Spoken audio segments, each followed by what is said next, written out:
और कोशिश ये कीजिएगा लाइव क्लास ही ज्वाइन करें हमारी, ठीक है। रिकॉर्डेड पे मत जाओ, रिकॉर्डेड पेंडिंग रह जाता है।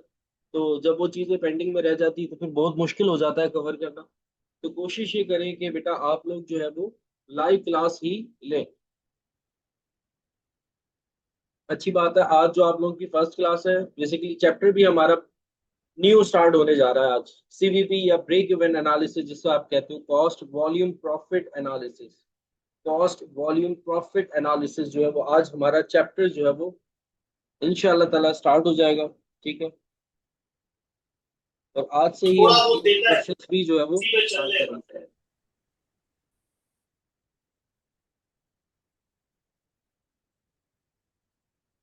इससे पहले जो है वो हमने एबीसी कॉस्टिंग पढ़ा था और वो मैंने यूट्यूब पे अपलोड कर दिया, ठीक है। सीवीपीबी मतलब कि ये जो हमारी क्लासेस, 3 क्लासेस होंगी मंडे ट्यूसडे वेडनेसडे की। तो ये भी इंशाल्लाह ताला मेरी कोशिश रहेगी कि मैं यूट्यूब पे अपलोड करूं। फिर उसके बाद जो है ना, उसके बाद सारी चीजें ड्राइव पर ही अपलोड होंगी, सारी चीजें ड्राइव पर ही अपलोड होंगी, क्योंकि आहिस्ता आहिस्ता बच्चे जो है वो एनरोल्ड हो रहे हैं। तो जो बच्चे एनरोल्ड नहीं हो रहे तो उनका टाइम जाया ना हो, इस वजह से यूट्यूब पे अपलोड किया जा रहा है ताकि इजीली सबको एक्सेस मिल सके, सारे बच्चे जो है वो क्लासेस को देख सकें।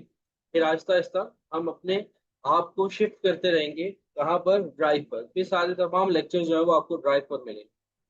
अच्छा बेटा, आज जो चैप्टर स्टार्ट होने जा रहा है बहुत ही ज्यादा इंटरेस्टिंग टॉपिक है, मजेदार टॉपिक है, अच्छा टॉपिक है।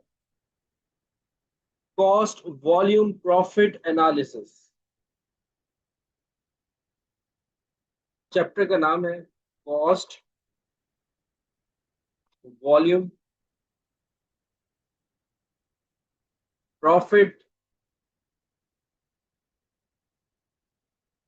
एनालिसिस।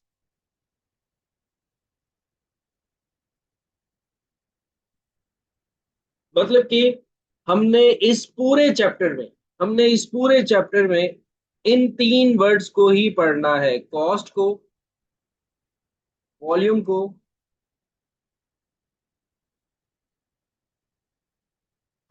और प्रॉफिट को। इनका एनालिसिस हमने देखना है कि कॉस्ट क्या है, वॉल्यूम क्या है और प्रॉफिट क्या है। इस चैप्टर का दूसरा नाम भी है ब्रेक इवन एनालिसिस को आप कहते हो, ब्रेक इवन एनालिसिस भी आप इस चैप्टर को कहते हो, ठीक है।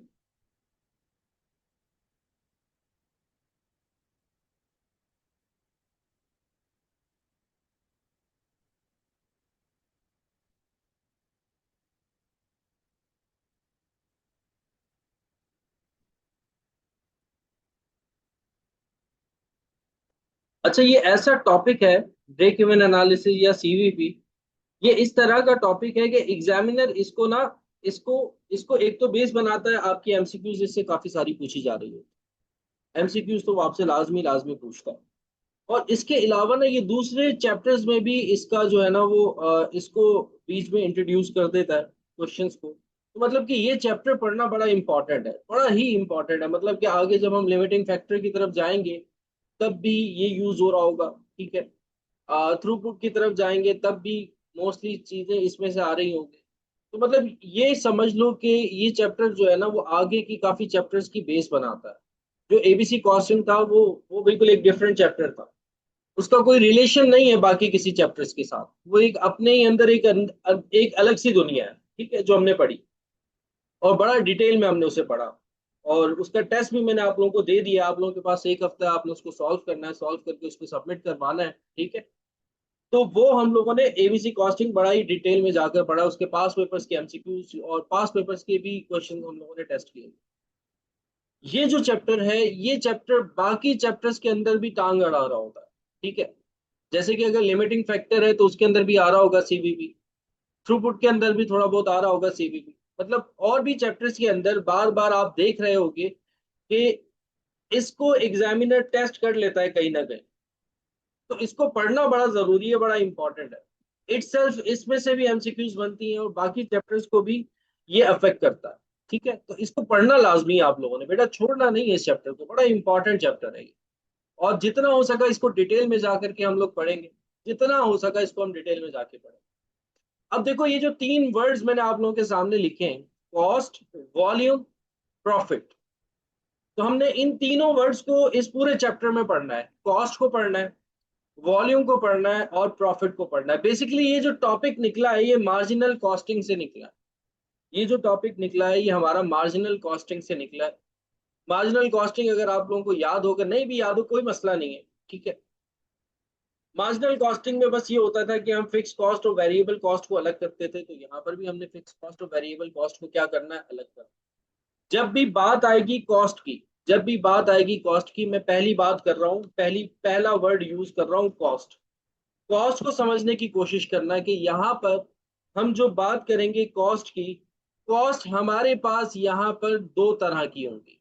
कॉस्ट यहाँ पर हमारे पास दो तरह की होंगी, ठीक है। तीसरी कोई कॉस्ट ही नहीं है, तीसरी कोई कॉस्ट ही नहीं है, भूल जाओ कोई और कॉस्ट हुआ करती थी। इस चैप्टर में आ गए तो अब हमारे पास सिर्फ दो तरह की कॉस्ट है, इसके अलावा तीसरी कोई कॉस्ट है ही नहीं। मतलब कि सर डायरेक्ट मटेरियल नहीं, डायरेक्ट लेबर नहीं, यहाँ पर हमारे पास कॉस्ट का मतलब होगा, यहाँ पर बेटा हमारे पास कॉस्ट का मतलब होगा, दो कॉस्ट है हमारे पास, जिसमें से एक होगा, कॉस्ट की अगर हम बात करते हैं तो एक कॉस्ट होगी हमारे पास यहाँ पर फिक्स्ड कॉस्ट,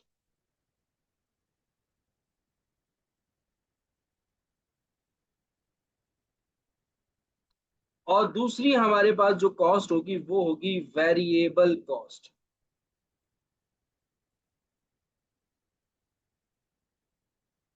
कोई भी आपको ओवरहेड दे इस चैप्टर में, कोई भी आपको ओवरहेड दे, डेप्रिसिएशन दे, आपको जो है वो एडमिनिस्ट्रेटिव एक्सपेंस दे दें, आपको सेलिंग एक्सपेंस दे दें, आपको ऑपरेटिंग एक्सपेंसेस में से कुछ दे दें, आपको जो है वो फैक्ट्री ओवरहेड में से कुछ चीज दे दें, कोई भी एक्सपेंस आपको दे, आपने उस एक्सपेंस से ये सवाल करना है, आपने उस एक्सपेंस से ये सवाल करना है कि भाई तुम मुझे बताओ तुम फिक्स कॉस्ट हो या वेरिएबल कॉस्ट हो, मुझे इसके अलावा कुछ नजर ही नहीं आता।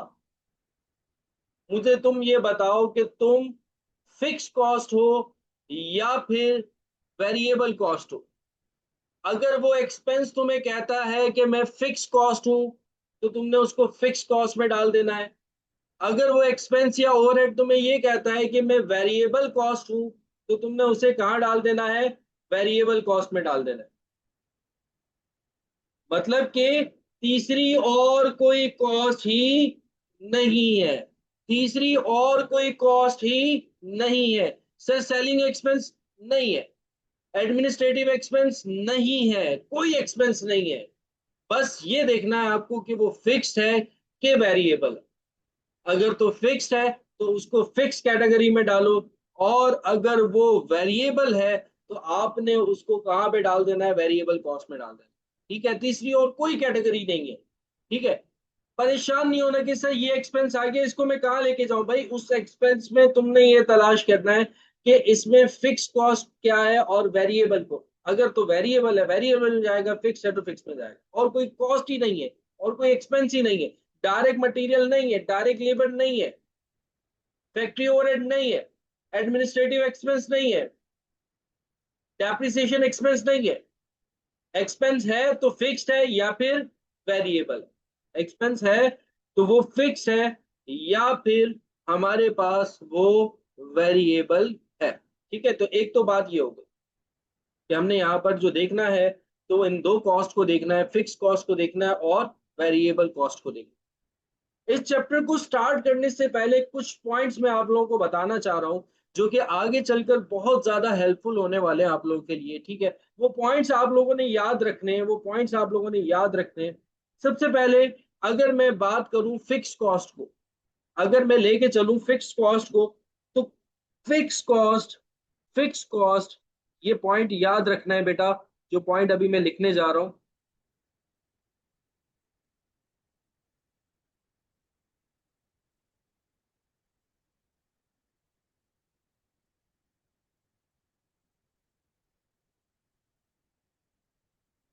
Point number one, fix cost में एक ही पॉइंट है, एक ही पॉइंट है, और वो पॉइंट ये है, और वो पॉइंट ये है कि fix cost, fix cost must be absolute form, must be in absolute form.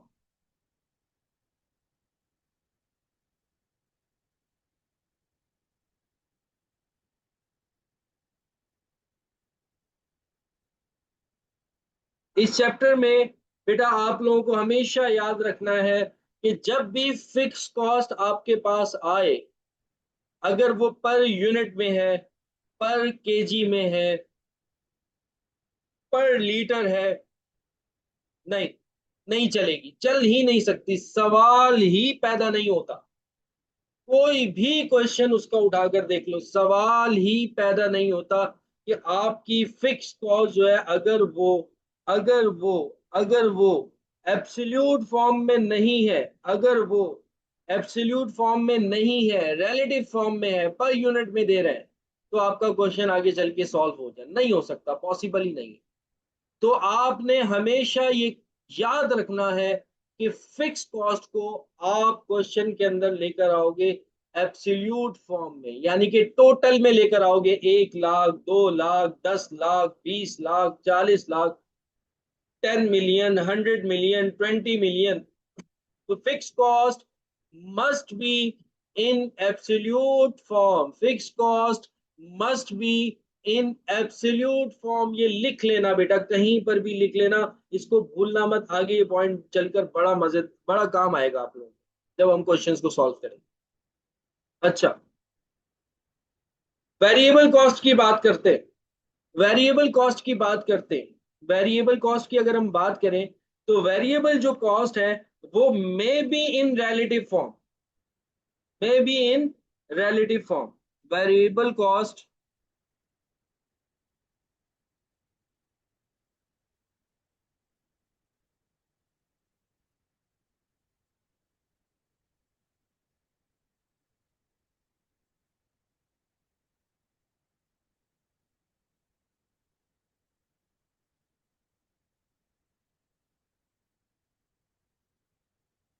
ये रिलेटिव फॉर्म में होनी चाहिए। अच्छा, इसका जरूरी होना ये नहीं है कि जरूरी है कि रिलेटिव फॉर्म में हो, एब्सोल्यूट फॉर्म में भी चल जाएगी, एब्सोल्यूट फॉर्म में भी चल जाएगी, लेकिन लेकिन लेकिन जरूरी कोशिश ये करना कि ये रिलेटिव फॉर्म में हो।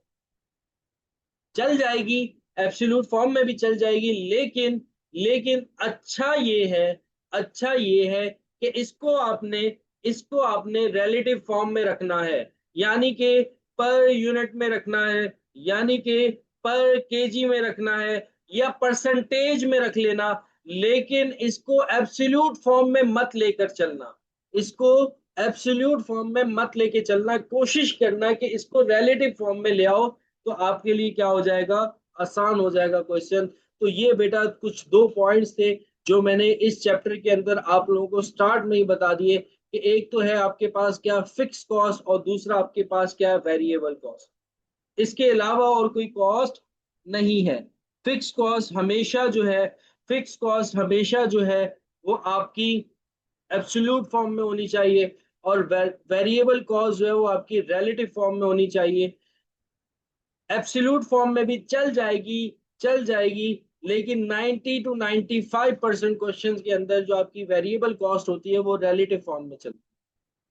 ठीक है बेटा, यहां तक किसी को कोई मसला, कोई परेशानी अगर है तो मुझे बता दो, फिर आगे चलते, नहीं तो।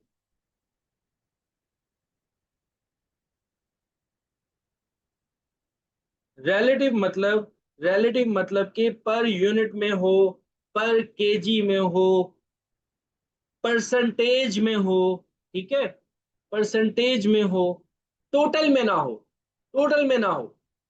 उसका रीजन क्या है, उसका रीजन क्या है, उसका रीजन ये है बेटा, देखो मेरी बात सुन लो, हमेशा हमेशा याद रखना, हमेशा याद रखना, जो आपकी वेरिएबल कॉस्ट होती है ना, जो आपकी वेरिएबल कॉस्ट होती है वो पर यूनिट, पर केजी कांस्टेंट रहती है, पर यूनिट, पर केजी कांस्टेंट रहती है, लेकिन अगर हम उसको एब्सोल्यूट फॉर्म में ले आए ना तो वो चेंज होती है, वो वेरी करती है, तभी इसको हम नाम देते हैं वेरिएबल कॉस्ट का, कि 10 यूनिट बनाए तो इतनी कॉस्ट आएगी, 20 यूनिट बनाए तो इतनी कॉस्ट आएगी, 30 यूनिट बनाए तो इतनी कॉस्ट आएगी। यानी कि अगर हम इसको एब्सोल्यूट फॉर्म में देखते हैं तो प्रोडक्शन के साथ इसका क्या है, प्रोडक्शन के इसके साथ क्या है, रिलेशनशिप है कि अगर प्रोडक्शन बढ़ेगी तो वेरिएबल कॉस्ट भी बढ़ेगी, प्रोडक्शन कम होगी वेरिएबल कॉस्ट भी क्या होगी, कम होगी।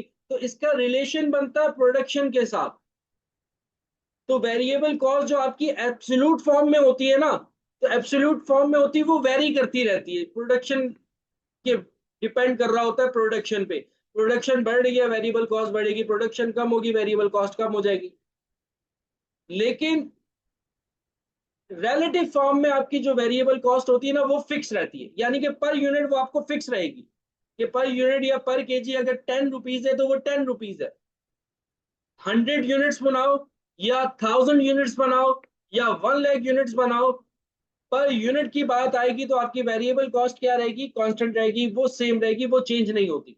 इस वजह से मैं आपको कह रहा हूं कि क्वेश्चन के अंदर आपको वेरिएबल कॉस्ट किस में लेकर जानी है, पर यूनिट में लेके जानी है, पर केजी में लेके जानी है, एब्सोल्यूट फॉर्म में नहीं लेके जानी। क्योंकि एब्सोल्यूट फॉर्म में आप उसके ऊपर यकीन कर ही नहीं सकते, आज कुछ है प्रोडक्शन थोड़ी सी चेंज हुई, एब्सोल्यूट फॉर्म आपकी चेंज हो जाएगी।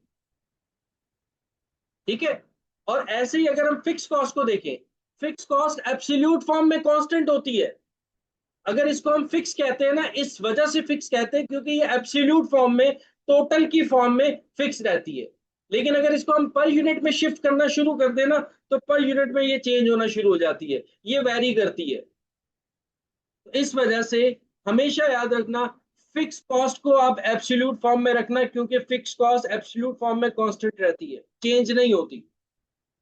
और वेरिएबल कॉस्ट रिलेटिव फॉर्म में क्या रहती है, कांस्टेंट रहती है, चेंज नहीं होती। क्लियर है सबको? जी। वो एज पर क्वेश्चन डिपेंड करता है, एज पर क्वेश्चन डिपेंड करता है कि वो हमारे पास पर यूनिट है या वो हमारे पास पर केजी है या पर लीटर है, कि हम क्वेश्चन में हम किस चीज के ऊपर बात कर रहे हैं। ठीक है।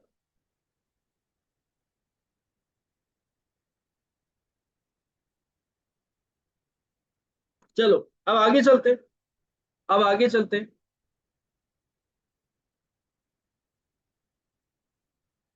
अच्छा सर, चैप्टर का नाम है break even analysis, break even analysis. Break even analysis आप लोग अब तक जो पढ़ते हुए आए हो, इसका मतलब होता है, इसका मतलब होता है no profit no loss. Break even का मतलब होता है नो प्रॉफिट नो लॉस। यहां पर आकर, अब आकर जब आप इस चैप्टर में थोड़ा सा डेप्थ में जाओगे तो कंसेप्ट थोड़ा सा चेंज हो जाएगा। वैसे जो ब्रेक इवन हम बचपन से पढ़ते हुए आए हैं वो ये है कि नो प्रॉफिट नो लॉस पे चल रहे होते हैं। तो वो जो पॉइंट होता है जहां पे ना हमें प्रॉफिट होता है ना हमें लॉस में होते हैं, तो उस पॉइंट को हम कहते हैं ब्रेक इवन पॉइंट। लेकिन यहां पर आकर आपका कंसेप्ट जो है वो थोड़ा सा क्या होगा, चेंज होगा। वो कैसे चेंज होगा आगे चल के ऑटोमेटिकली आप लोगों को क्लियर होता है। अच्छा, अब आ जाओ क्वेश्चन नंबर 1 पे। क्वेश्चन नंबर 1 करेंगे ना तो और ज्यादा अच्छे से चीजें क्लियर होंगी। क्वेश्चन नंबर 1 पे आ जाओ, 1 मिनट। हैंड आउट मैं आप लोगों के साथ आज ही ग्रुप में शेयर कर दूंगा। ठीक है, बल्कि मैं एक काम करूंगा, ड्राइव पर ही ग्रुप में भी शेयर कर दूंगा और ड्राइव में भी ऐड कर दूंगा।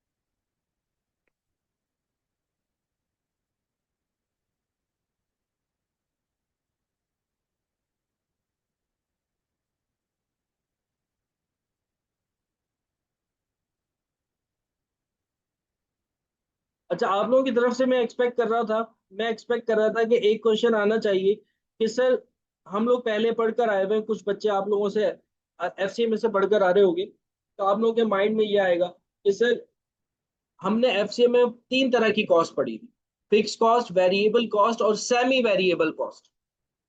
हम लोगों ने एफसीएमए के अंदर, ML1 के अंदर तीन तरह की कॉस्ट पढ़ी थी कि फिक्स कॉस्ट, वेरिएबल कॉस्ट और semi variable cost. Fix cost का तो हमें पता है कि भाई वो क्या रहती है, अनचेंज होती है, कांस्टेंट रहती है। वेरिएबल कॉस्ट होती है, रिलेट कर रही होती है प्रोडक्शन के साथ, ठीक है, प्रोडक्शन डायरेक्टली प्रोपोर्शनल होती है। अच्छा, इसके अलावा जो सेमी वेरिएबल कॉस्ट होती है वो क्या होती है, सेमी वेरिएबल कॉस्ट के अंदर ये होता है कि कुछ पोर्शन जो है उसके अंदर फिक्स का होता है और कुछ पोर्शन जो है वो उसके अंदर वेरिएबल का होता है।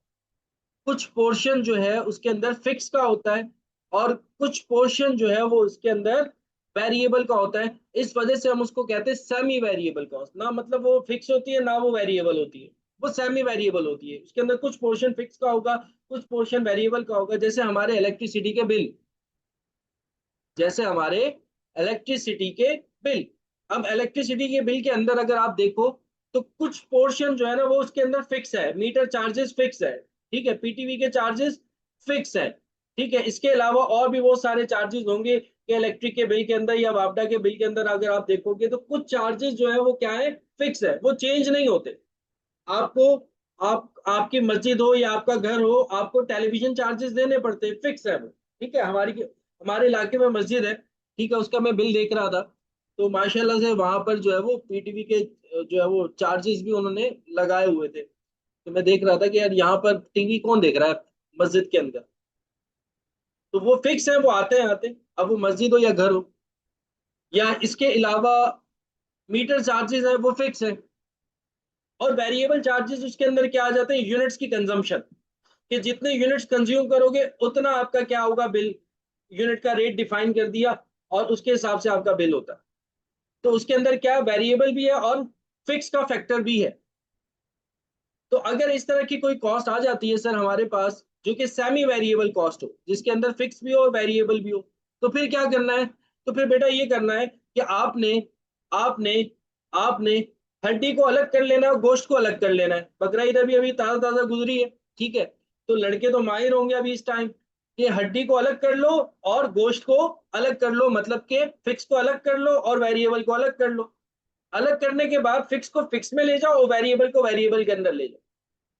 एक साथ नहीं दिखा सकते इस चैप्टर में कि जो सेमी वेरिएबल कॉस्ट है तो सर उसको ऐसे ही रहने दें, नहीं। उसको आपने क्या करना है, उसके अंदर भी हड्डी को अलग करो, गोश्त को अलग करो, फिक्स को अलग करो, वेरिएबल को अलग करो। और जो फिक्स कॉस्ट है उसको फिक्स कॉस्ट में ले जाओ और जो वेरिएबल कॉस्ट है उसको वेरिएबल में ले जाओ। एक साथ नहीं दिखा सकते, एक साथ नहीं दिखा सकते, ठीक है बेटा। तो सेमी वेरिएबल कॉस्ट के बारे में याद रखिएगा कि अगर इस तरह की कोई कॉस्ट है जो मिली जुली कॉस्ट है जिसके अंदर फिक्स का भी फैक्टर हो, वेरिएबल का भी फैक्टर है, तो आपको उसको सेपरेट करना है, फिक्स को फिक्स में ले जाना है और वेरिएबल को वेरिएबल में ले जाना, ठीक है। क्लियर है यहाँ तक?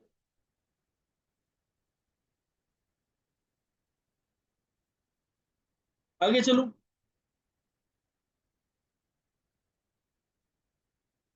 अच्छा जी, अब हमारे पास क्वेश्चन नंबर 1 आ रहा है। यहां पर आपको बता रहे हैं कि सेल्स प्राइस पर यूनिट जो है वो आपकी 125 है। सेल्स प्राइस पर यूनिट जो है वो आपकी 125 है, ये आपको सेल्स प्राइस बता रहा है। वेरिएबल कॉस्ट पर यूनिट जो है वो 75 है, मतलब कि रिलेटिव फॉर्म में, ठीक है, अच्छी बात है। इसको कन्वर्ट करने की जरूरत नहीं है, वेरिएबल कॉस्ट सर ने बताया था should may be in relative form, ठीक है, काम चल जाएगा तो रिलेटिव फॉर्म में। Fix cost for the year, fix cost for the year ₹12,50,000। तो अब ये जो आपकी फिक्स कॉस्ट है, अब ये जो आपकी फिक्स कॉस्ट है, ये किस में, ये एब्सोल्यूट फॉर्म में। तो मतलब दोनों चीजें हमारी मर्जी के मुताबिक है, वेरिएबल कॉस्ट भी और फिक्स कॉस्ट भी। अब देखो रिक्वायर्ड में आपसे क्या कह रहे हैं, आपके पास जो है वो 20,000 यूनिट्स आपका सेल्स वॉल्यूम है, फिर 25,000 यूनिट्स आपका सेल्स वॉल्यूम है, फिर आपका 40,000 यूनिट सेल्स वॉल्यूम है और फिर उसके बाद आपका आगे जो है वो 50,000 यूनिट्स जो है वो sales volume. Sales revenue find out करना है, वेरिएबल कॉस्ट आपको फाइंड आउट करनी है, कंट्रीब्यूशन मार्जिन जो है यानी कि सीएम माइनस सीएम आपको फाइंड आउट करना है, फिक्स कॉस्ट जो है वो आपको फाइंड आउट करनी है, प्रॉफिट जो है वो फाइंड आउट, फाइंड आउट करना है। Find out, find out, find out, find out, find out, find out, find out, find out, find out, find out, find out, find out, find out, करना है।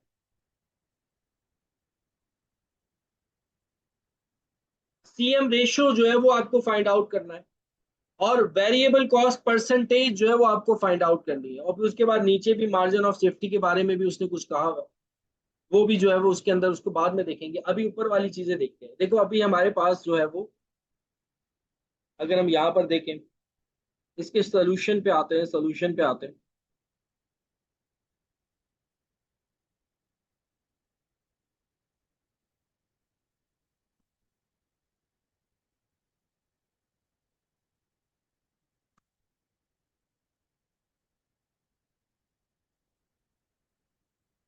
Level of production उसने different different दिए हुए, sales volume उसने आपको different different दिए हुए।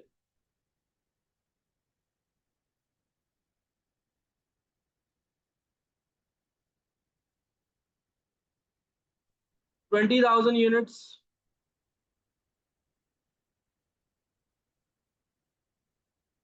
25,000 units, 40,000 units, और लास्ट है आपका 50,000 यूनिट्स।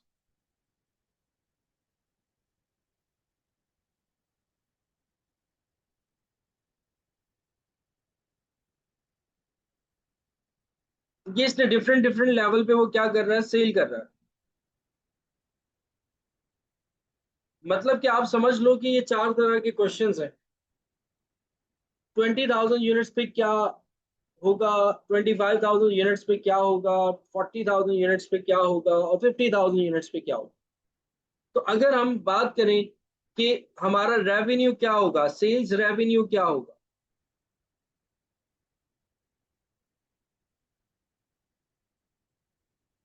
तो सेल्स रेवेन्यू सिंपल, कि आप क्या करोगे, पर यूनिट आप कितने का सेल कर रहे हो। पर यूनिट सर हम 125 का सेल कर रहे हैं, तो इन नंबर ऑफ यूनिट्स को मैं क्या करूंगा, 125 से मल्टीप्लाई करवा दूंगा, है ना। नंबर ऑफ यूनिट्स हमारे पास कितने हैं, 20,000, ऐसे ही 25,000, ऐसे ही 40,000, ऐसे ही 50,000 है। सबको मैं मल्टीप्लाई करवा दूंगा 125 से। एग्जाम्पल के तौर पे मैं एक बता रहा हूँ, आगे आपने वो खुद ही करना है, कि 25 को भी आपने 125 से मल्टीप्लाई करना है, 40,000 को भी आपने 125 से मल्टीप्लाई करना है, और 50,000 को भी आपने 125 से मल्टीप्लाई करना है। डिफरेंट लेवल्स पे आपका सेल्स वॉल्यूम कितना कितना आ रहा है, मुझे ये बताओ।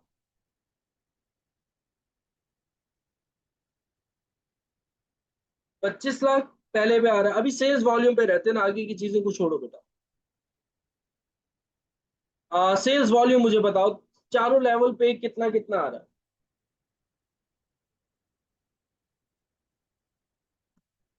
पहले पे 25 लाख आ रहा है, दूसरे पे कितना आ रहा है।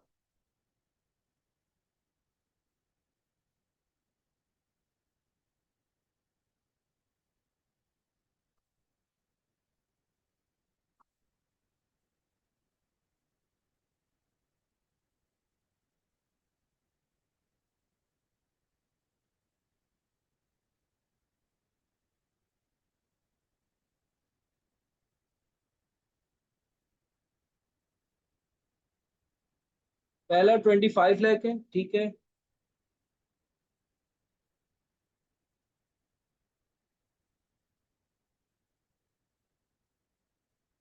दूसरा जो है वो आपका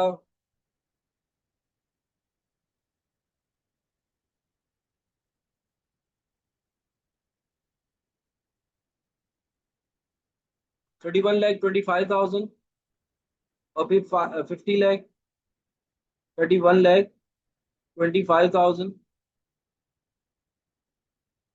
5 मिलियन हो गया। और लास्ट जो है वो कितना है, 62,50,000, 62,50,000। ठीक है, ये हमने क्या निकाल लिया, सेल्स रेवेन्यू निकाल। अच्छा, नेक्स्ट रिक्वायर्ड जो उसने हमसे पूछी थी वो ये थी कि वेरिएबल कॉस्ट निकालो, वेरिएबल कॉस्ट निकालो। तो वेरिएबल कॉस्ट भी यही है कि जितने यूनिट्स आप सेल कर रहे हो उसको आप वेरिएबल कॉस्ट पर यूनिट के साथ मल्टीप्लाई कर दो, तो वेरिएबल कॉस्ट आ जाएगी।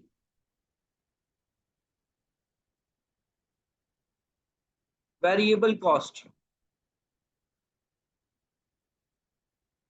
अब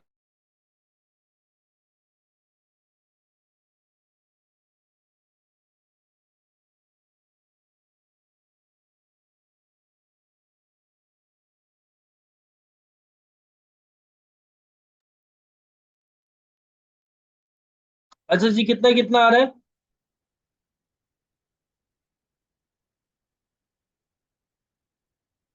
वही 20,000 मल्टीप्लाई बाय मैं क्या कर दूंगा 75। वेरिएबल कॉस्ट मेरी क्या थी? 75 थी।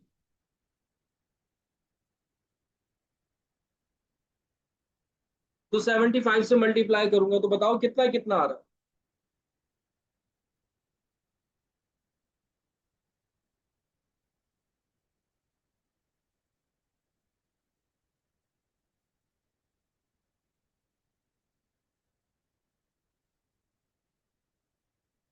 पहला आ रहा है 15 लाख।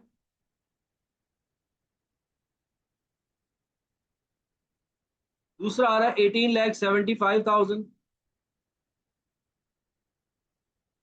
और तीसरा आ रहा है हमारे पास 30 लाख।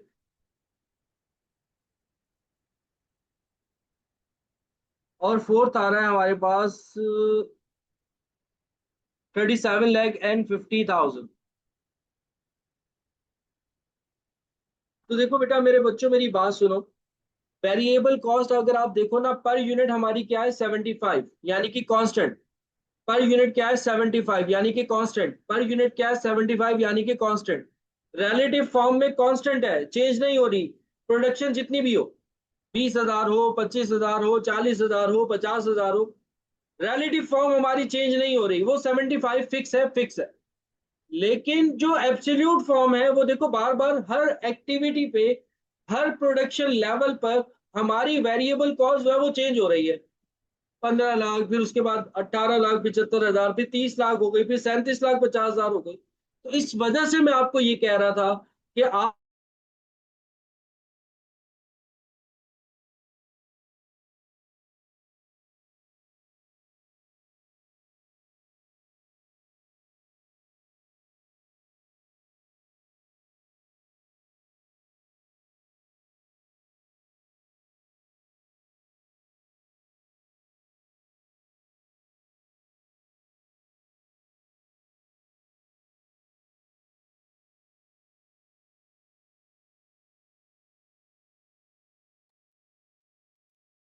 जी। तो वेरिएबल कॉस्ट कितनी आ रही है हर जगह? टोटल में आकर, एब्सोल्यूट फॉर्म में आकर क्या हो रही है? चेंज हो रही है। ठीक है। तो इसलिए आपने हमेशा वेरिएबल कॉस्ट को किस में लेना है? रिलेटिव फॉर्म में लेना है। अब जरा सेल्स में से वेरिएबल कॉस्ट आप माइनस करो। सेल्स में से वेरिएबल कॉस्ट आप जरा माइनस करो।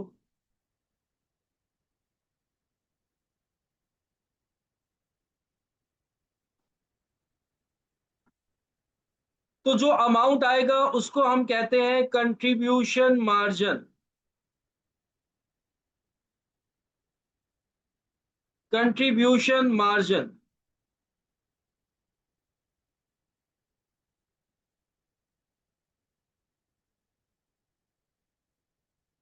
कंट्रीब्यूशन मार्जिन हम किसे कहते हैं? कि अगर हम सेल्स में से वेरिएबल कॉस्ट को क्या कर दें? माइनस कर दें। तो बेटा जरा मुझे बताओ कि कितना कितना आ रहा है?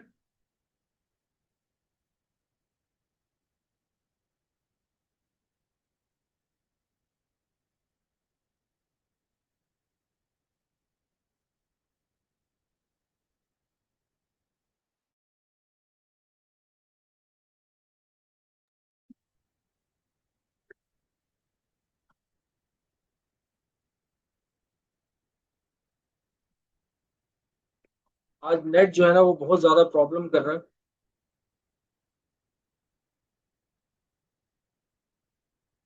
बार बार कनेक्ट और डिस्कनेक्ट हो रहा है, हालांकि उसको मैंने बुलाया भी था ठीक करने के लिए। चले देखिए, बताएं मुझे अमाउंट कितना कितना आ रहा है?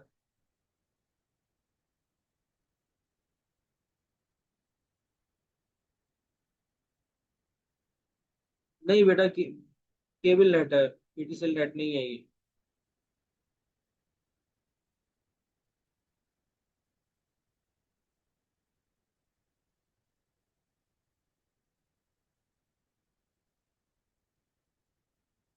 तो ये अमाउंट आ रहा है हमारे पास पहले 1 मिलियन से, फिर उसके बाद आ रहा है कितना? 1250,000।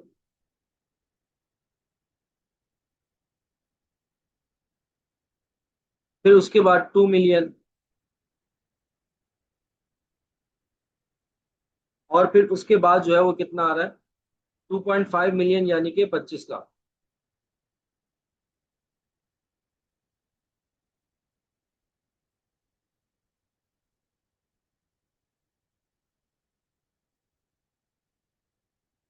तो ये हमारे पास बेटा क्या आ गया, कंट्रीब्यूशन मार्जिन।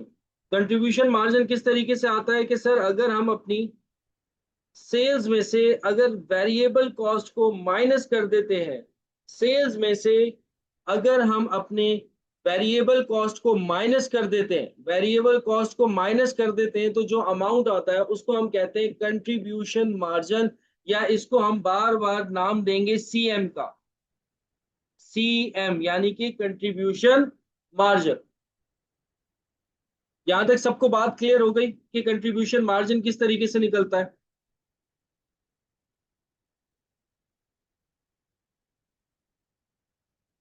अब आ जाओ आगे, नेक्स्ट आगे क्या होता है। इसमें से देखो वेरिएबल कॉस्ट को तो मैंने क्या किया था, लेस किया था। अब मैं इसमें से लेस कर रहा हूं फिक्स कॉस्ट को।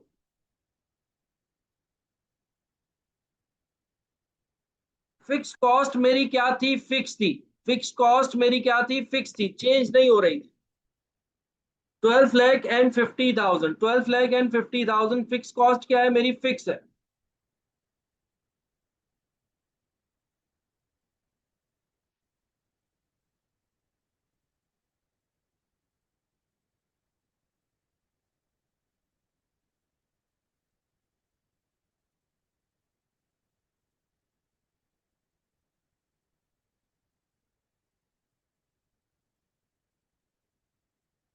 तो जब मैं फिक्स कॉस्ट माइनस करूंगा, फिक्स कॉस्ट माइनस करूंगा, तो मेरे पास या तो प्रॉफिट आएगा या फिर लॉस आ जाएगा।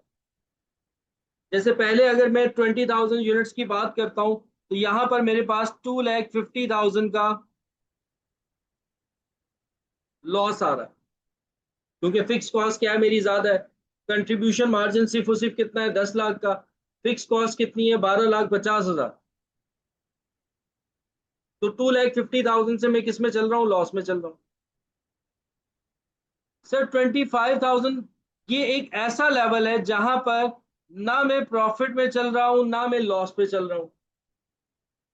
कंट्रीब्यूशन मार्जिन भी मेरा कितना है, 12,50,000, और फिक्स कॉस्ट भी मेरी कितनी है, 12,50,000।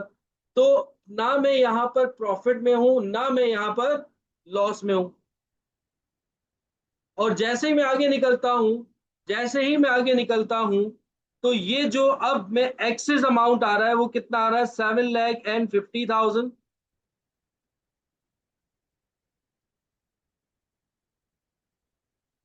और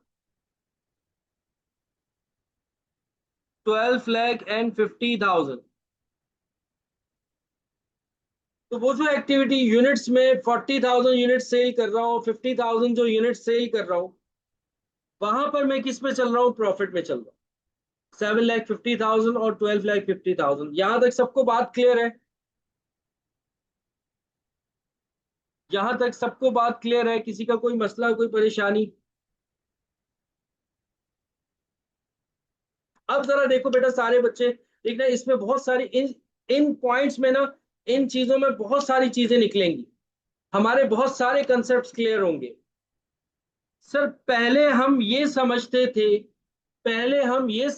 थे कि सर ब्रेक इवन पॉइंट वो पॉइंट होता है जहां पर हम नो प्रॉफिट और नो लॉस में होते हैं।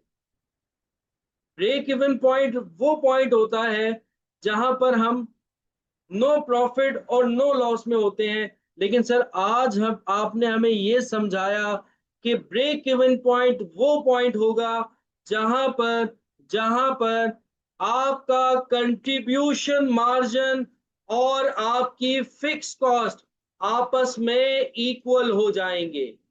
तो एक पॉइंट तो आपने सर ये समझा दिया, ये हमारी नजरों के बिल्कुल सामने है कि 12,25,000 हमारा कंट्रीब्यूशन मार्जिन था, और फिक्स कॉस्ट भी हमारी कितनी थी, 12,50,000। दोनों क्या है, सेम है। तो ब्रेक इवन पॉइंट वो पॉइंट होता है, ब्रेक इवन पॉइंट वो पॉइंट होता है जहां पर हमारा सीएम और फिक्स कॉस्ट आपस में क्या होती हैं, इक्वल होती हैं। जहां पर हमारा सीएम और फिक्स कॉस्ट आपस में क्या होती हैं, इक्वल होती हैं। क्लियर है यहां तक बात? सबको बात समझ में आई?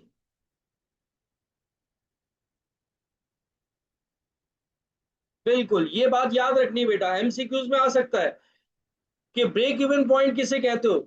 नो प्रॉफिट नो लॉस नहीं, नो प्रॉफिट नो लॉस नहीं, ये तो बेटा पुरानी हो गई बात। अब आ गए हम एडवांस मैनेजमेंट अकाउंटिंग में, तो वहां पर हम ये कहेंगे, टेक्निकल डेफिनेशन ये है कि जहां पर सीएम इक्वल्स टू क्या हो जाए, फिक्स कॉस्ट हो जाए। फिर उसके बाद सर ब्रेक इवन के बाद आगे की जितनी भी सेल है, ब्रेक इवन के बाद आगे की जितनी भी सेल है,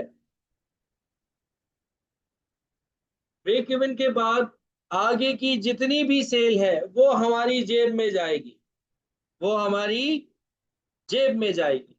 ऐसा ही है ना, ब्रेक इवन के बाद आगे की जितनी भी सेल है वो हमारी कहाँ जाएगी, जेब में। 7,50,000 या 12,50,000, वो सारा का सारा हमारा क्या है, प्रॉफिट है। ब्रेक इवन से ऊपर जितना भी किया वो सारा क्या है, प्रॉफिट है। और वो हमारी कहाँ चला जाएगा, जेब में चला जाएगा।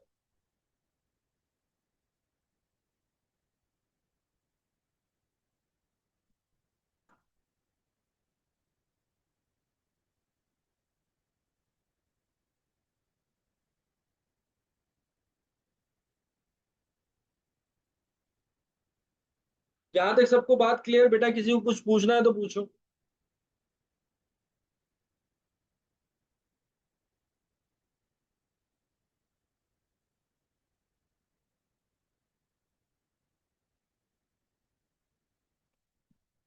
अब दूसरी बात मैं आपको बताने जा रहा हूं, अब दूसरी बात मैं आपको बताने जा रहा हूं। ब्रेक इवन के बाद, ब्रेक इवन के बाद जो भी आप यूनिट सेल करोगे, जो भी आप यूनिट सेल्स करोगे, जैसे अभी यहां पर हमारा ब्रेक इवन क्या है, 25,000। इससे आगे हम 40,000 50,000 यूनिट्स, यानी कि अगर हम अगले पे आए तो हम एक्सेस कितने यूनिट सेल कर रहे हैं, एक्सेस सर हम 15,000 यूनिट सेल कर रहे हैं। या अगर उससे एक्सेस 50,000 पे आए तो हम आगे के कितने 25,000 एक्सेस यूनिट सेल कर रहे हैं। इन यूनिट्स को ब्रेक इवन की सेल के बाद आगे के जितने भी यूनिट्स हैं वो कहलाते हैं मार्जिन ऑफ सेफ्टी, वो कहलाते हैं मार्जिन ऑफ सेफ्टी। तो मार्जिन ऑफ सेफ्टी क्या है सर, ब्रेक इवन से ऊपर की जितनी भी सेल है वो हमारी होगी margin of safety. Break even, जैसे ही ब्रेक इवन गुजरा, जैसे ही ब्रेक इवन गुजरा, आगे क्या स्टार्ट हो जाएगा, हमारा मार्जिन ऑफ सेफ्टी। मतलब अगर 25,000 से 40,000 के दरमियान देखें तो मार्जिन ऑफ सेफ्टी कितना है सर, 15,000 यूनिट्स है। अच्छा, अगर 25,000 और 50,000 के दरमियान कंपैरिजन करें तो मार्जिन ऑफ सेफ्टी कितना है, 25,000। तो मार्जिन ऑफ सेफ्टी हम किसे कहते हैं, मार्जिन ऑफ सेफ्टी उसे कहते हैं सर जो ब्रेक इवन से जितना भी एक्सेस होता है, that is called margin of safety, margin of safety.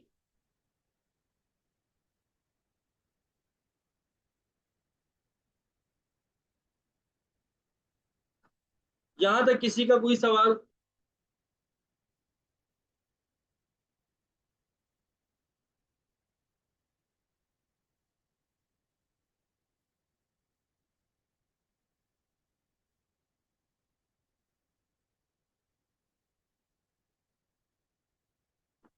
बेटा कंट्रीब्यूशन मार्जिन के बाद मैंने क्या कहा, कंट्रीब्यूशन मार्जिन के बाद मैंने कहा कि आप फिक्स कॉस्ट माइनस करते हो तो आपके पास प्रॉफिट या लॉस आ जाता है। ठीक है, प्रॉफिट या लॉस आ जाता है। ठीक है, अब जहां पर आप नो प्रॉफिट या नो लॉस पे आप स्टैंड कर रहे होते हो, तो उस पॉइंट को आप क्या कहते थे, ब्रेक इवन कहते थे।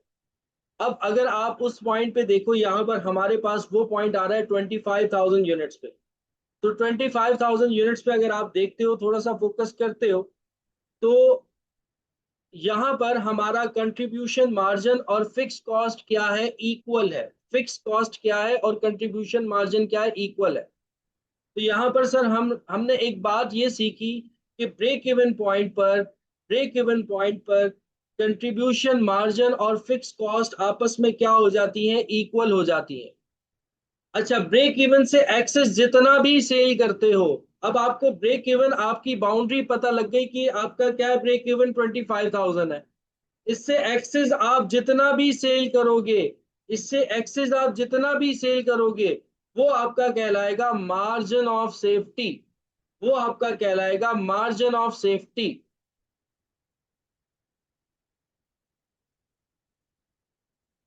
बिल्कुल, 25,000 यूनिट्स हमारी क्या है, ब्रेक इवन है, क्योंकि यहां पर हमारी फिक्स कॉस्ट और कंट्रीब्यूशन मार्जिन क्या हो जाता है, इक्वल हो जाता है। यहां पर हमारा कंट्रीब्यूशन मार्जिन और फिक्स कॉस्ट क्या हो जाता है, इक्वल हो जाता है। और इससे आगे अगर हम 40,000 यूनिट सेल करते हैं, तो मार्जिन ऑफ सेफ्टी क्या होगा हमारे पास, सर 15,000 यूनिट्स। 25,000 और 40,000 के दरमियान जो डिफरेंस है, जितना एक्सेस हम सेल कर रहे हैं, 15,000 सेल कर रहे हैं, तो सर ये हमारा क्या होगा, मार्जिन ऑफ सेफ्टी होगा। जैसे 25,000 और लास्ट क्या है, 50,000, तो एक्सेस कितना सेल कर रहे हो, 25,000 यूनिट सेल कर रहे हो, तो वो आपका क्या होगा, मार्जिन ऑफ सेफ्टी होगा।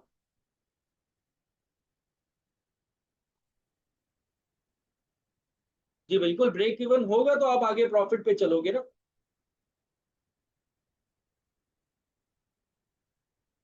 यहां तक क्लियर है बात।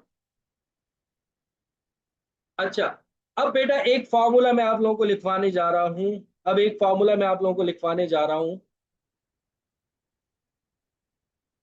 ब्रेक इवन यूनिट्स निकालने का formula.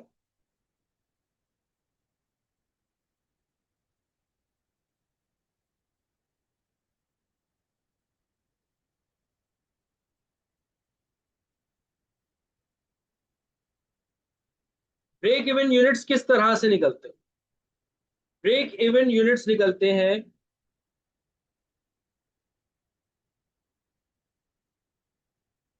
Fix cost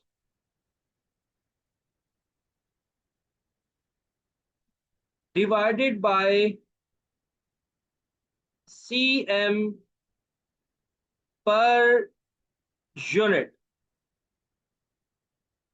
fix cost divided by CM per unit. देखो, अब हम क्या, हर अगर वो आपसे कहता है कि ब्रेक इवन यूनिट्स निकालो, तो आप क्या करोगे, यूनिट्स फाइंड आउट करना शुरू कर दोगे। कैसे फाइंड आउट करोगे, तो उसका एक फार्मूला है, वो फार्मूला ये है कि fix cost divided by CM per unit. देखो, अब जैसे कि हमारे पास यहां पर फिक्स कॉस्ट थी 12,50,000।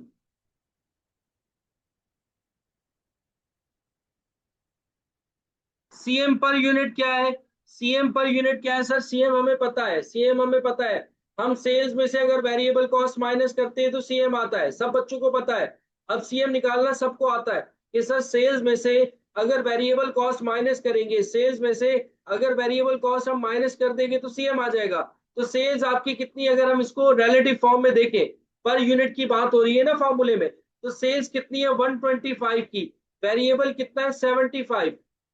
125 आपकी क्या है, सेल्स है, और वेरिएबल कितना है 75। तो इसको अगर आप आपस में माइनस करो, सीएम पर यूनिट आ जाएगा।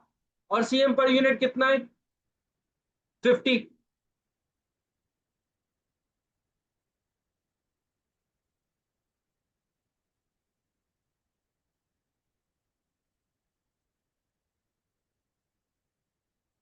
बेटा ये बहुत जरूरत होती है ब्रेक इवन पॉइंट्स निकालने के लिए, हर कंपनी अपना break even point find out करती है। आप नया बिजनेस स्टार्ट करोगे, आप अपना नया बिजनेस स्टार्ट करोगे, तो आप क्या करोगे, सबसे पहले आपको यही देखना होगा कि आपका ब्रेक इवन पॉइंट क्या है, उसके हिसाब से आप सेल करोगे ना। आप 20,000 यूनिट सेल कर दो एक साल में, आप तो लॉस में पड़े हुए हो, जब तक आपको अपना ब्रेक इवन नहीं पता। फिर आपको जब आपका ब्रेक इवन पता लग जाता है, जैसे कि यहाँ पर हमें पता लग गया कि 25,000 यूनिट्स हमारा ब्रेक इवन है। अब हमें पता है कि हमें जो बिजनेस करना है वो कैसे करना है। अब हम अपने सेल्स मैनेजर को जो टारगेट देंगे वो 25,000 से अबव का देंगे, क्योंकि हमें पता है कि ब्रेक इवन 25,000 पे आ रहा है, यानी कि 25,000 पे नो प्रॉफिट नो लॉस पे। सेल्स मैनेजर को हम कहेंगे कि भाई तुमने 40,000 यूनिट सेल करने हैं। अगर तुम 40,000 बेचोगे तभी तो हमारी जेब में आएगा।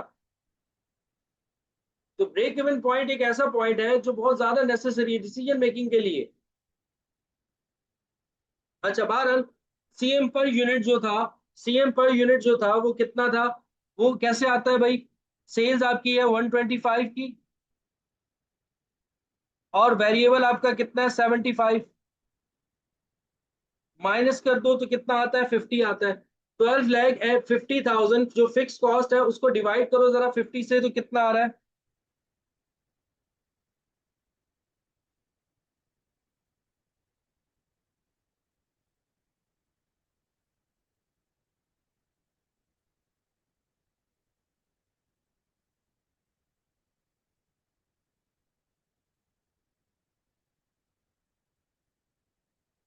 25,000, ठीक है जी, सबने देख लिया 25,000।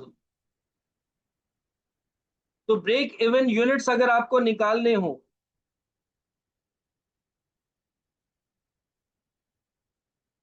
तो वो इस तरह से निकलेंगे कि जो हमारी फिक्स कॉस्ट होगी उसको डिवाइड करवा देंगे सीएम पर यूनिट के साथ। अच्छा सर, अब सवाल ये पैदा होता है कि फिक्स कॉस्ट को ही क्यों डिवाइड करवा रहे हैं हम, यहां पर फिक्स कॉस्ट क्यों आ रहा है? उसका आंसर ये है कि बेटा ब्रेक इवन पॉइंट पे, ब्रेक इवन पॉइंट पे फिक्स कॉस्ट और कंट्रीब्यूशन मार्जिन क्या होता है? इक्वल होता है। फिक्स कॉस्ट और कंट्रीब्यूशन मार्जिन क्या होता है? इक्वल होता है। तो जब इक्वल है तो इसका मतलब लिख में क्या रहा हूं? Fix cost. लिख में क्या रहा हूं? Fix cost. लेकिन माइंड में मेरे क्या चल रहा है? Contribution margin. क्योंकि यहां पर दोनों चीजें क्या है? सेम है। लिख क्या रहा हूं? Fix cost. लिख क्या रहा हूं फॉर्मूले के अंदर? Fix cost. लेकिन ये फिक्स कॉस्ट फिक्स कॉस्ट नहीं है, बल्कि क्या है? कंट्रीब्यूशन मार्जिन है। बल्कि क्या है? कंट्रीब्यूशन मार्जिन है।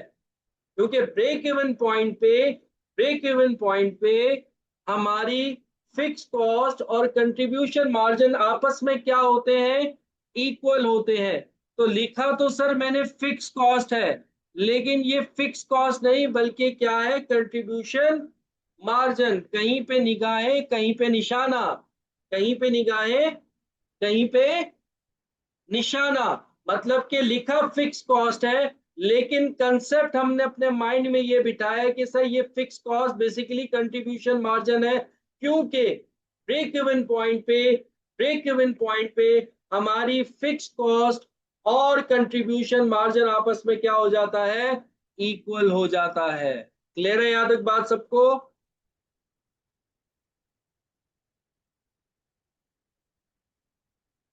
सेल्स 125 क्वेश्चन में गिवन था बेटा।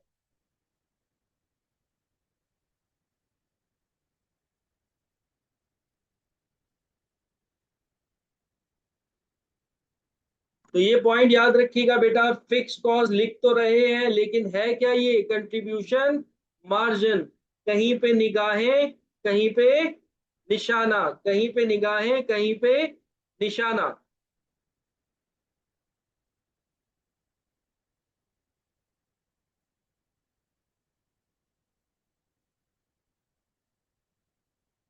तो ये आ गए 25,000 यूनिट्स, और वहां पर भी हमारे कितने थे? 25,000 यूनिट। तो बेटा अगर वो आपसे एग्जामिनर आपसे ये पूछ ले कि बेटा ब्रेक इवन यूनिट्स बताओ, अगर एग्जामिनर आपसे कहे कि ब्रेक इवन यूनिट्स बताओ, तो इतना लंबा काम करने की जरूरत नहीं है। फिक्स कॉस्ट लेना, उसको सीएम पर यूनिट के साथ क्या कर देना? डिवाइड। फिक्स कॉस्ट क्वेश्चन में गिवन होती है, सीएम पर यूनिट हमें निकालना आता है। कैसे? कि sales per unit minus variable cost per unit, minus करेंगे तो सीएम पर यूनिट आ जाएगा। अब आगे चलते हैं नेक्स्ट।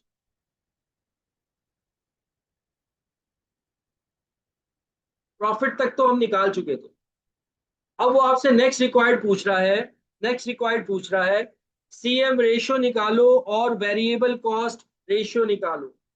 सीएम रेशियो निकालो और वेरिएबल कॉस्ट रेशियो निकालो। अभी निकाल लेते हैं।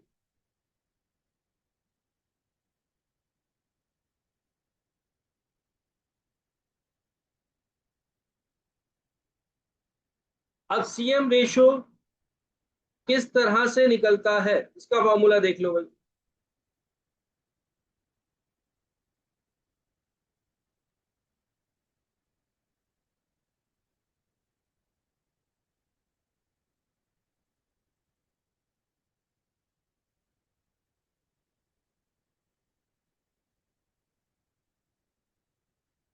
Contribution margin ratio.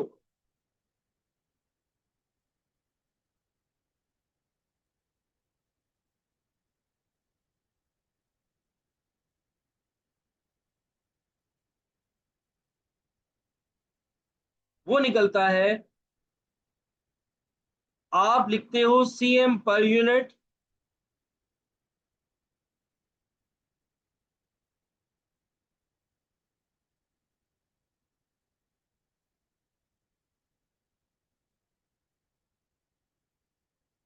डिवाइडेड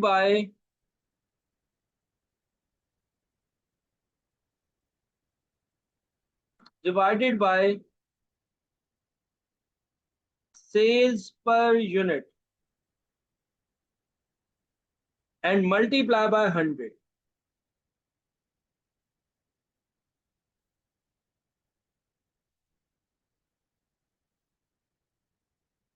तो बेटा कंट्रीब्यूशन मार्जिन पर यूनिट कितना है, कंट्रीब्यूशन मार्जिन पर यूनिट कितना है सर, 50 है। कैसे सर, सेल्स प्राइस में से वेरिएबल कॉस्ट को माइनस कर दिया, 125 में से 75 को माइनस कर दिया, 50 आ गया। सेल्स पर यूनिट कितना है, 125, 125, और मल्टीप्लाई करवा दो आप इसको 100 से, कितना आ रहा है,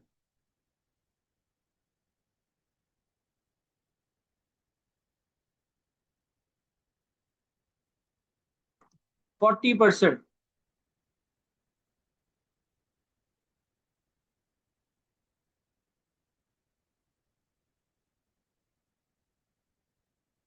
40%।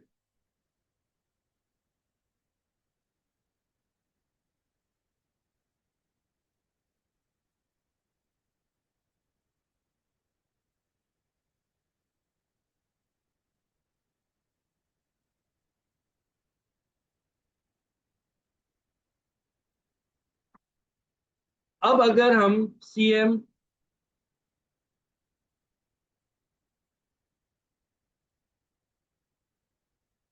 Contribution margin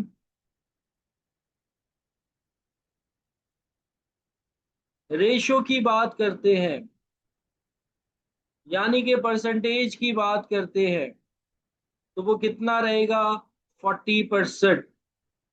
40%। 40% same constant. क्यों कांस्टेंट रहेगा, क्योंकि सर उसका रीजन ये है कि सीएम पर यूनिट भी कांस्टेंट है, सेल्स प्राइस पर यूनिट भी कांस्टेंट है, सीएम पर यूनिट भी कांस्टेंट है, सेल्स प्राइस पर यूनिट भी क्या है, कांस्टेंट है, और मल्टीप्लाई हमने 100 कर दिया। तो अब जिस लेवल पे भी चले जाओ, कंट्रीब्यूशन मार्जिन रेशियो आपका क्या रहेगा, सेम रहेगा। अगर नहीं यकीन आता तो देखो जरा, नहीं यकीन आता तो देखो जरा, यहां पर आपका शुरू में सीएम कितना, 10 लाख, सेल्स कितनी, 25 लाख,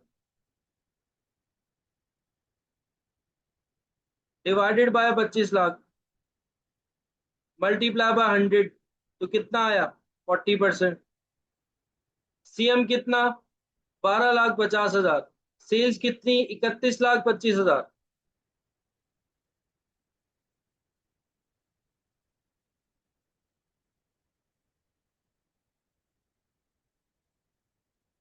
मल्टीप्लाई बाय 100, तो कितना आया, 40%। आगे सीएम कितना, 20 लाख, सेल्स कितनी, 50 लाख,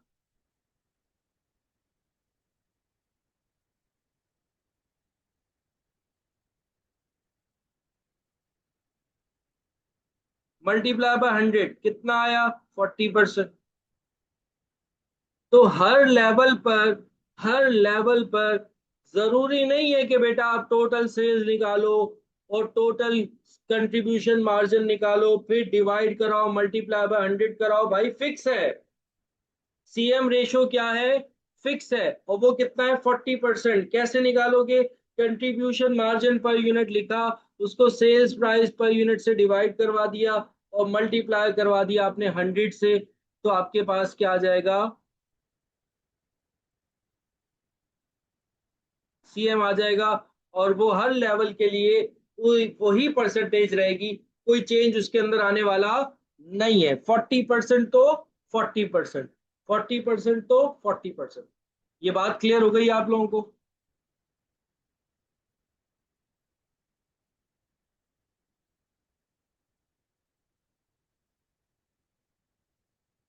तो अब एक और कंसेप्ट आप लोगों ने यहाँ पे देख लिया। ये एक और कंसेप्ट ये देखा कि भाई टोटल सेल्स निकालना, टोटल कंट्रीब्यूशन मार्जिन निकालना जरूरी नहीं। अगर कंट्रीब्यूशन मार्जिन रेशियो उसने आपसे पूछ लिया है ना, तो पर यूनिट में रहो, पर यूनिट में रहो। और जितने नंबर ऑफ यूनिट्स आप सेल कर रहे हो, जितने नंबर ऑफ यूनिट सेल कर रहे हो, कोई फर्क नहीं पड़ता, परसेंटेज क्या रहेगी? फिक्स रहेगी, 40%।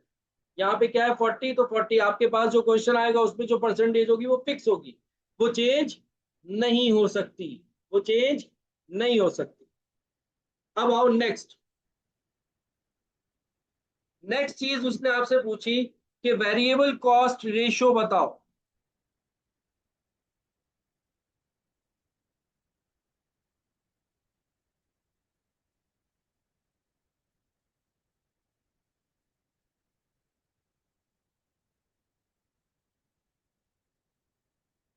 तो सर वेरिएबल कॉस्ट रेशियो के अंदर फॉर्मूले में तो थोड़ा सा चेंज आएगा। ऊपर जब हम न्यूमिनेटर में कंट्रीब्यूशन मार्जिन पर यूनिट लिखते तो वेरिएबल कॉस्ट पर यूनिट लिख देंगे। और वेरिएबल कॉस्ट देखो ऐसे भी आ सकता है कि अगर आपका सीएम 40% है तो वेरिएबल कितना होगा? 60% होगा, क्योंकि सेल्स आपका दो हिस्सों में डिवाइड हो रहा है, एक वेरिएबल में और एक सीएम में। सीएम पता लग गया 40%, तो वेरिएबल कितना होगा? 60%।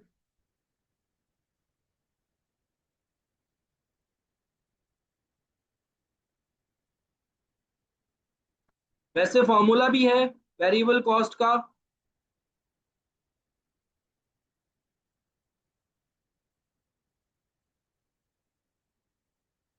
Variable cost ratio,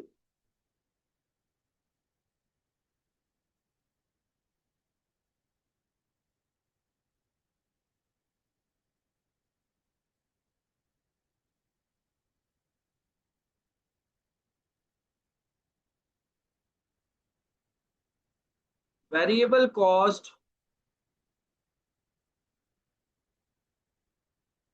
per unit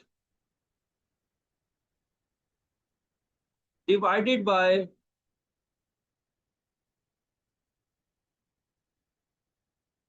sales per unit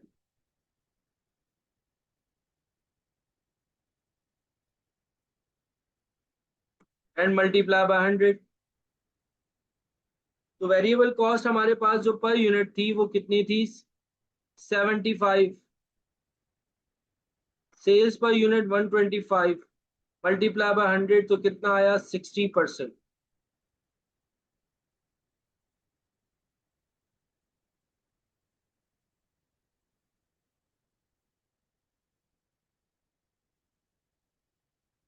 ये बात क्लियर हुई आपको?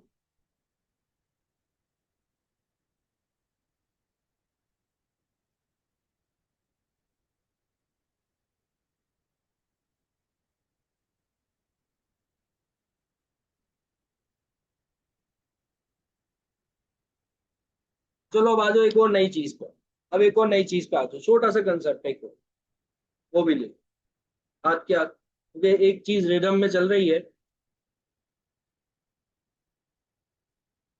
कंट्रीब्यूशन मार्जिन रेशियो आया आपके पास 40%, है ना? आपकी फिक्स कॉस्ट कितनी थी? फिक्स कॉस्ट कितनी थी आपकी? सिर्फ 12,50,000।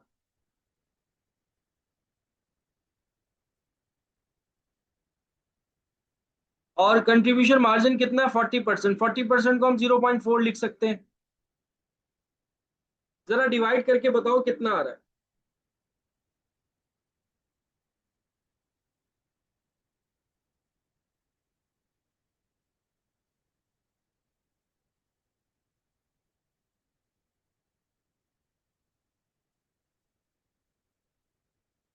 31,25,000। 31,25,000। तो ये क्या आ गया? देखो अब मैंने क्या किया है, मैंने क्या किया है, सुनो जरा। फिक्स कॉस्ट ऊपर रखिए, डिवाइड करवा दिया सीएम रेशो के साथ। फिक्स कॉस्ट ऊपर रखिए, डिवाइड करवा दिया सीएम रेशो के साथ। तो यहाँ पर 31,25,000 क्या है? 31,25,000 सर हमारी ब्रेक इवन की सेल है।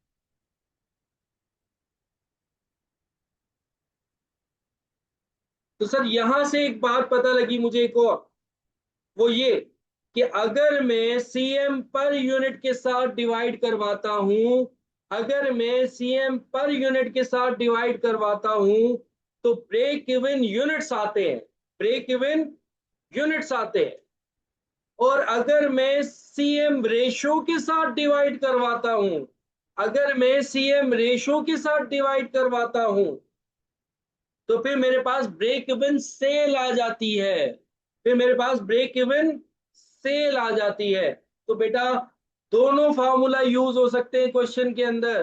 दोनों फार्मूला यूज हो सकते हैं कि अगर आपको ब्रेक इवन यूनिट्स निकालने में मसला हो रहा हो, सीएम पर यूनिट नहीं पता लग रहा हो, क्वेश्चन में आपको सीएम रेशियो दिया हो, तो फिक्स कॉस्ट को सीएम रेशियो से डिवाइड करवा देना, आपके पास क्या आ जाएगी? सेल्स आ जाएगी।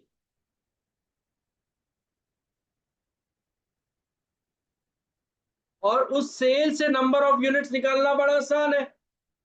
वो कैसे? कि पर यूनिट कितने का सेल कर रहे हो? 125 का। 125 से डिवाइड करो तो 25,000 नंबर ऑफ यूनिट, यानी कि सेल्स वॉल्यूम भी आ जाएगा। तो कभी कभार एग्जामिनर इस तरीके से भी आपको घुमा सकता है। कैसे? देखो बेटा, अगर सारे बच्चे गौर से सुनो, ये जो कंसेप्ट आया है नया, सारे बच्चे गौर से सुनो। थोड़ी सी तवज्जो चाहता हूं आप लोगों की बेटा, थोड़ी सी तवज्जो चाहता हूं आप लोगों की मैं। वो ये है कि एक पॉइंट मैंने आपको पहले बताया था कि ब्रेक इवन यूनिट्स निकालने का तरीका ये है कि फिक्स कॉस्ट को सीएम पर यूनिट के साथ डिवाइड करवा दो। फिक्स कॉस्ट को सीएम पर यूनिट के साथ क्या करवा दो? डिवाइड करवा दो। ब्रेक इवन यूनिट्स आ जाएंगे। अगर सीएम पर यूनिट ना हो, जैसे कि सपोज करो क्वेश्चन का सिनेरियो इस तरीके से होता है कि वो आपको सेल्स प्राइस दे देते हैं, वेरिएबल कॉस्ट नहीं देते, तो आप कैसे निकालोगे CM per unit? Variable cost देंगे तो माइनस करके सीएम पर यूनिट आएगा ना। तो अगर वो आपको वेरिएबल कॉस्ट पर यूनिट नहीं देते, अगर वो आपको वेरिएबल कॉस्ट पर यूनिट नहीं देते, तो अब तो आप फंस गए। लेकिन क्वेश्चन में कहीं कोने पे कहीं क्वेश्चन में आपको सीएम रेशियो दे दे, ठीक है, उससे भी काम चला लेंगे।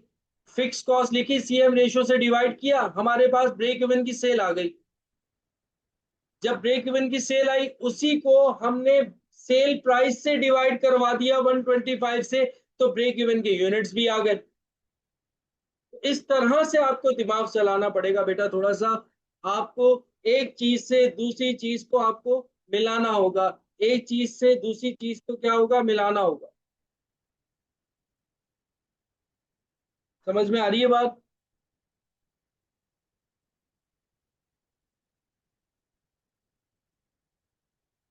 यहां तक किसी का कोई सवाल हो?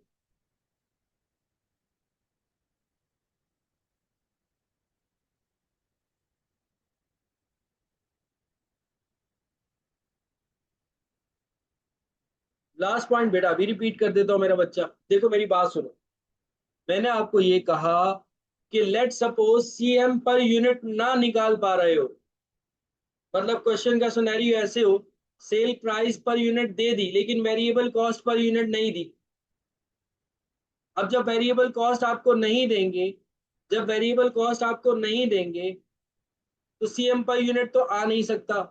तो जब सीएम पर यूनिट नहीं आ सकता, तो ब्रेक इवन यूनिट्स भी नहीं आ सकते। लेकिन अगर वो आपको कहे कि फिक्स कॉस्ट ये है और सीएम रेशो ये है, रेशो दे दे, तो फिर बेटा रेशो से डिवाइड करके क्या करो, पहली ही फुर्सत में क्या निकाल लो, ब्रेक इवन सेल निकाल लो। ब्रेक इवन सेल निकल गई तो सेल प्राइस दी हुई है उससे डिवाइड कर दो तो ब्रेक इवन यूनिट्स भी आ जाएंगे। समझ में आ रही है बात? देखो करके बताता हूँ, करके बताता हूँ। ये हमने सीएम रेशियो से डिवाइड किया, ब्रेक इवन सेल आई। इसको अगर मैं डिवाइड करवा दूं पर यूनिट, कितने में सेल कर रहा था, 125 से,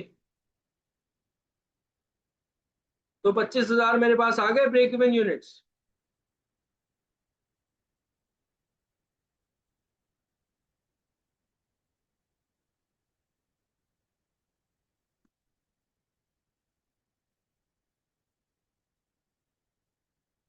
इससे और आगे लेके चलूं, इससे और आगे लेके चलूं थोड़ा सा।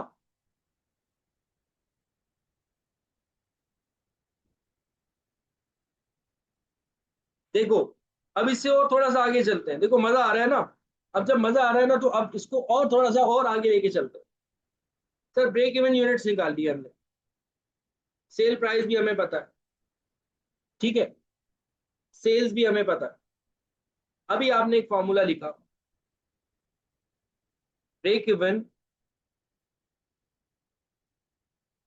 Units equals to fix cost divided by CM per unit.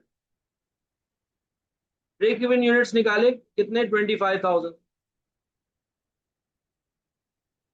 Equals to fix cost कितनी है, 12,50,000। सीएम पर यूनिट नहीं पता हमें,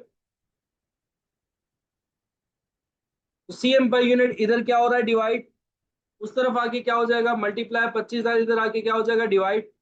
तो सीएम पर यूनिट आ जाएगा 12,50,000 डिवाइडेड बाय 25,000 इक्वल्स टू 50। तो देखो सीएम पर यूनिट भी आ गया, जो चीज हम निकाल नहीं पा रहे थे अब निकाल ली हमने।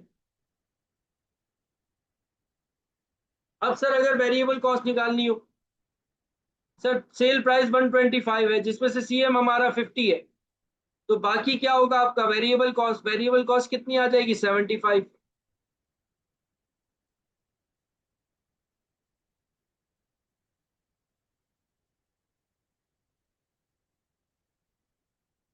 देखो अब कहां से चीजें कहां तक गई हैं घूम फिर के, वेरिएबल कॉस्ट पर यूनिट भी हमने निकाला।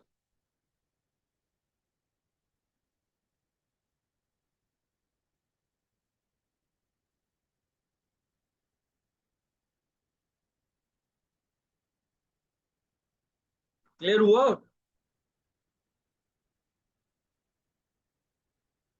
तो एक चीज को सॉल्व करने के बहुत सारे तरीके,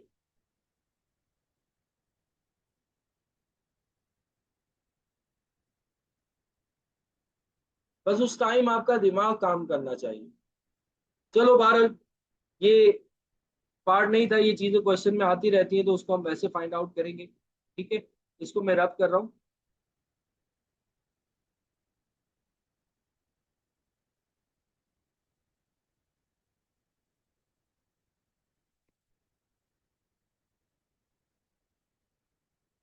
बस सीएम रेशो वाला अगर गिवन हो, ये वाला फॉर्मूला लिख लो, ब्रेक इवन सेल कैसे निकलती।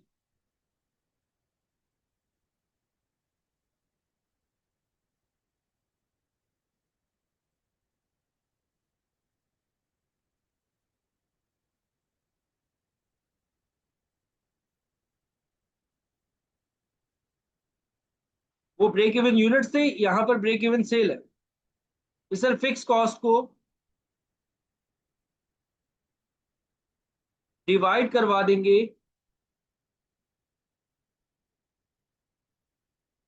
सीएम रेशियो से।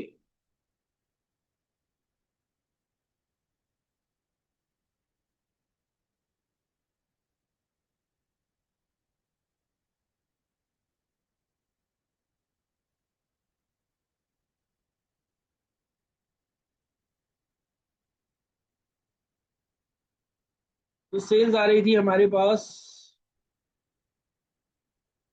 31,25,000।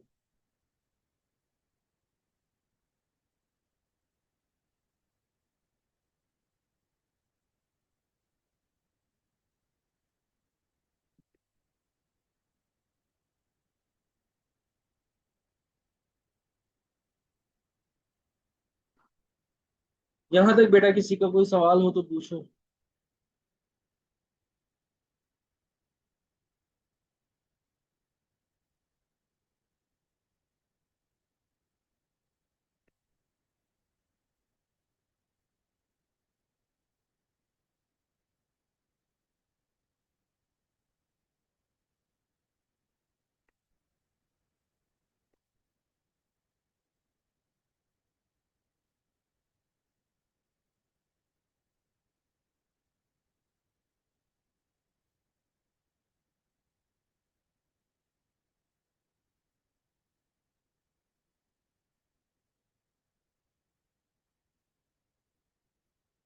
क्वेश्चन वन अभी कंप्लीट नहीं हुआ, ठीक है, उसके अंदर एक चीज रह गई है।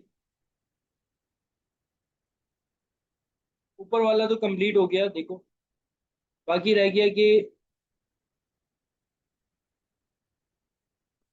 Assume budgeted sales 40,000 units. ठीक है, कह रहे हैं कि बजटेड सेल आपकी 40,000 यूनिट्स है। मार्जिन ऑफ सेफ्टी यूनिट्स में बताओ और परसेंटेज में बताओ। तो वो निकाल लेते हैं। मार्जिन ऑफ सेफ्टी क्या है, ब्रेक इवन से ऊपर जितना भी है वो मार्जिन ऑफ सेफ्टी है। यानी कि सर 40,000 माइनस कर दे 25,000, ब्रेक इवन हमारा कितना था 25। जैसे यहां पर 50,000 माइनस कर दे 25,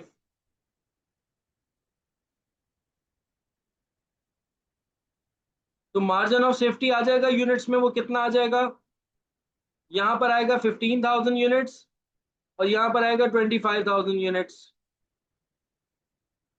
क्या किया है, सेल्स में से ब्रेक इवन को माइनस कर दिया। ये वाली बात क्लियर है।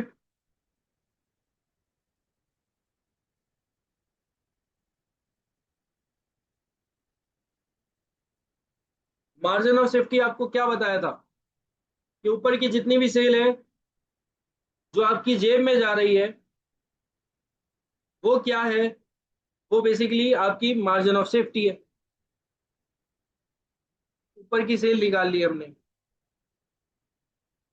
अब अगर परसेंटेज की बात करें मार्जिन ऑफ सेफ्टी की, तो वो सिंपल, जितने एक्सेस यूनिट्स आप सेल कर रहे हो, जैसे कि पहले पॉइंट में आप 15,000 यूनिट सेल कर रहे हो, डिवाइड करवा दो बजटेड सेल कितनी थी 40,000। जैसे उसमें दूसरे पॉइंट में आप एक्सेस कितने सेल कर रहे हो, 25,000 यूनिट सेल कर रहे हो, बजटेड सेल की थी 50,000, तो मार्जिन ऑफ सेफ्टी परसेंटेज में आ जाएगा।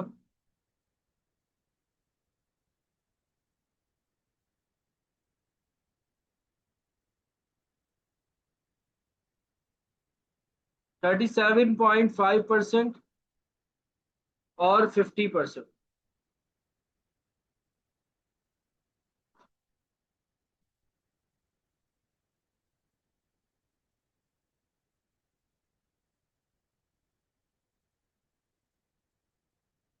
तो ये बेटा आज का सवाल था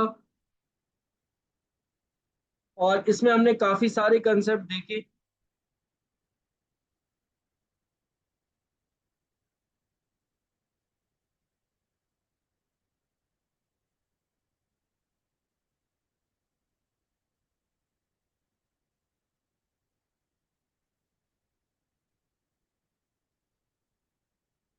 अब समझ में आया कि कॉस्ट वॉल्यूम प्रॉफिट एनालिसिस, देखो यहां पर हमने वॉल्यूम को भी एनालिसिस किया है, प्रॉफिट का भी एनालिसिस किया है, ब्रेक इवन एनालिसिस जिसे हम कहते हैं।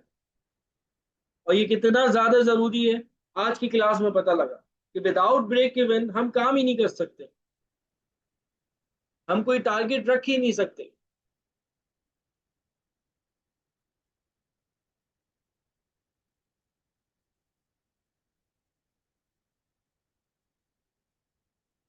ठीक है बेटा।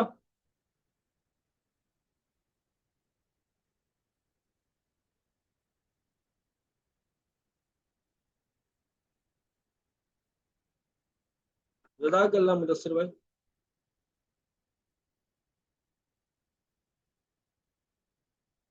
जज़ाकल्लाह बेटा नौशीन, बहुत बहुत शुक्रिया आपका। जब ये यूट्यूब पे अपलोड हो जाए ना वीडियो, तो नीचे कमेंट भी कर दिया करो।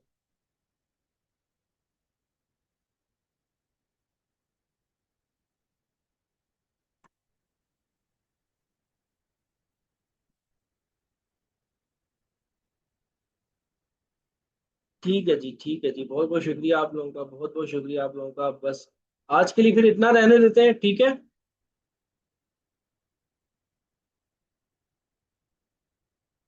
नहीं, फेक कमेंट नहीं करवाए बेटा, फेक कमेंट नहीं करवाए।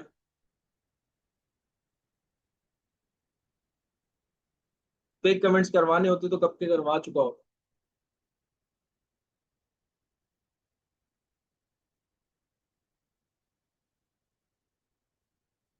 जो चीज मेहनत करके अचीव होती है ना, उसकी खुशी अलग होती है।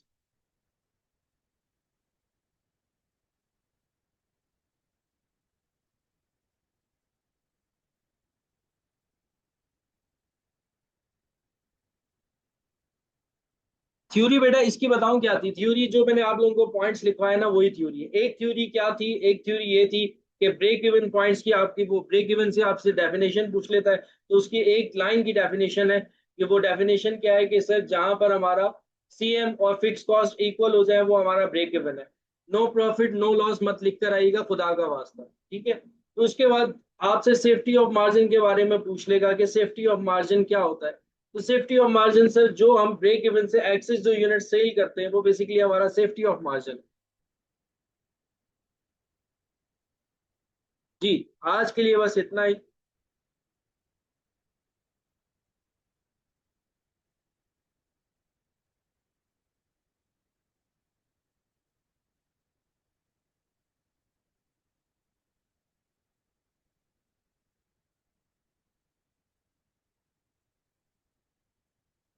जी बेटा, यही थ्योरी, अगर थ्योरी जहां पर होगी ना, जहां पे मुझे लगेगा, मैं प्रोवाइड करूंगा।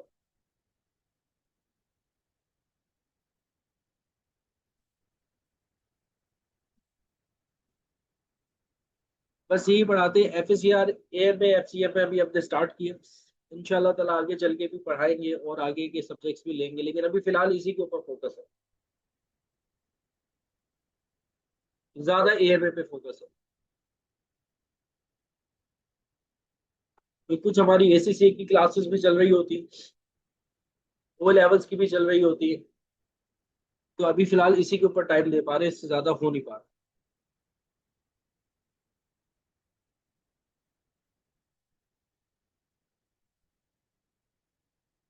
अभी पढ़ाना शुरू किया बेटा, पहला साल। एक्सपीरियंस अच्छा खासा।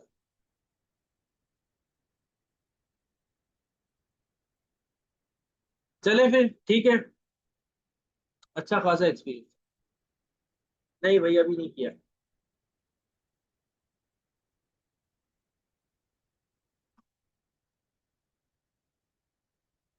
फिलहाल अभी बेटा फ्यूचर में अभी यही प्लान है हमारा, एफ सी एम ए का, ए एम ए का और एफ एस सी आर का, इसके ऊपर अच्छी ग्रिप हो जाए।